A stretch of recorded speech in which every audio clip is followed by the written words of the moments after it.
crash landed into the ocean, the North Sea. Yeah. What was? How did you prepare yourself for that? What were you thinking when that? Well,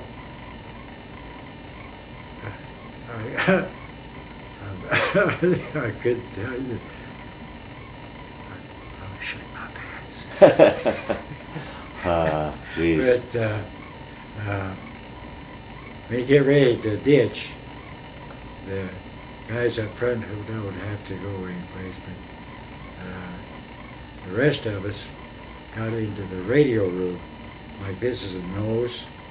We got in the radio room and you put your back to the front. And we're all laying set down. And that ball turret I told you about, we hit once and then we hit the second time. And the second time that ball turret came up and broke into the radio room. But it was lucky.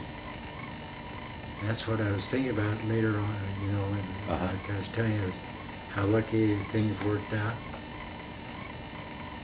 Because we had to get out of the radio room and get up on top of the ship and then get on the wing and get into those rubber rafts. They popped out. We didn't have to set and blow them up. They were fixed up where they were. But got up on top, got on the wing, and there we were. Wow. But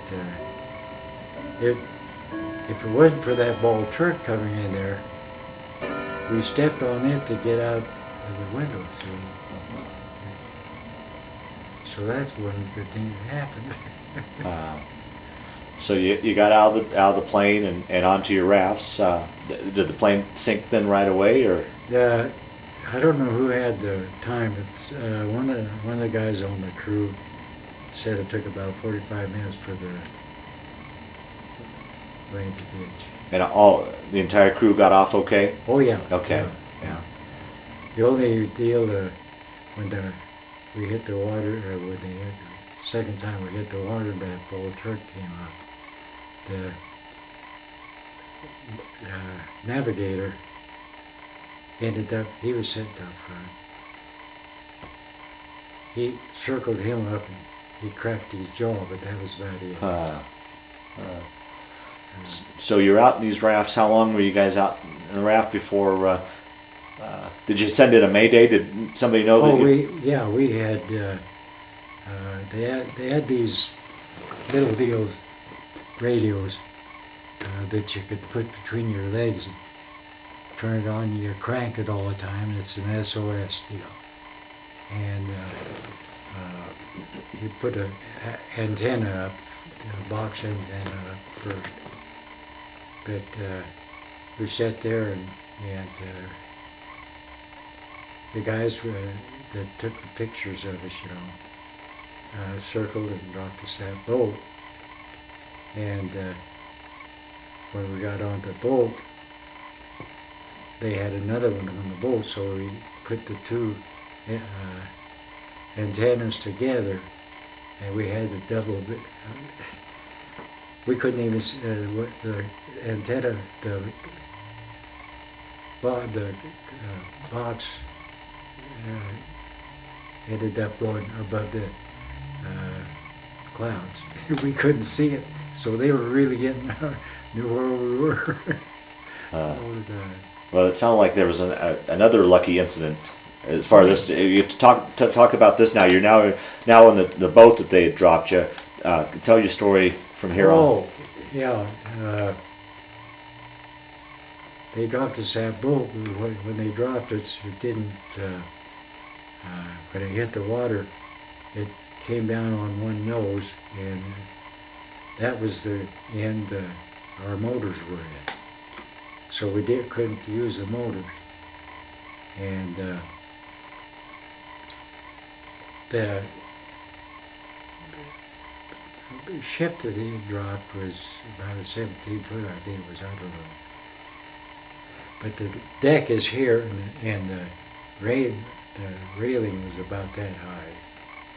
So everybody had to be either sit down or lay down. And they dropped us, or didn't drop us, they gave us the way we were going to England. And so we had to put up our sail. And I laid all night with that between my legs, pointed towards England. But none of us, luckily, didn't know how to sail a boat. So I laid there all night, pointed in one direction, but we were going back to towards France, which was lucky, because at night we saw on the horizon searchlights, and the flares on that boat were little ones, it didn't go very far. So the next day, 4:30 next afternoon, why there she rested, the English came with their PT boat to pick us up. And so of course they knew where we were at. But anyway, when they started picking us up, one of the best things that happened was they started running us with those Turkish towel, boy, and a couple of shots of scotch. but I take it was a cold night out. Oh, you're wet. It was March. I think it was. Was it sailing or deal? I think it was March. But anyway, you're wet. So you're freezing your butt all the way through there. But that scotch was good. So they took you back to England and back to your base, and yeah, and you given time to recuperate before. Yeah, I think we had a week off, and we had real fun, go to different places, and then they came in and said that was our 14th, so we had to start going again on the 15th. Again, something good happened. Got shot down again. That's a good thing.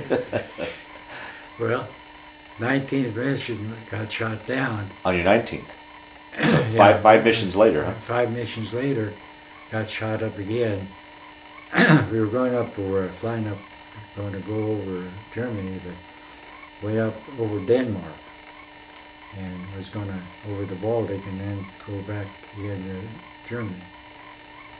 But on the way over Denmark, fighters hit us, and they screwed up our #1 engine, and it ran out of oil but we ended up going on in to drop our bombs, but the target we were after was covered up, we couldn't find it. But we had to come back out again, and so we dropped our bombs on the target, what we call a target of, second choice. Yeah, and Stettin. And at that point in time, the oil had got out of #1 engine, and the windmill, the prop, instead of going the right way, was going backwards, see? And so we were just vibrating like hell, so we couldn't go back over any farther. In Sweden is where we ended up. That was a hard time. Oh boy.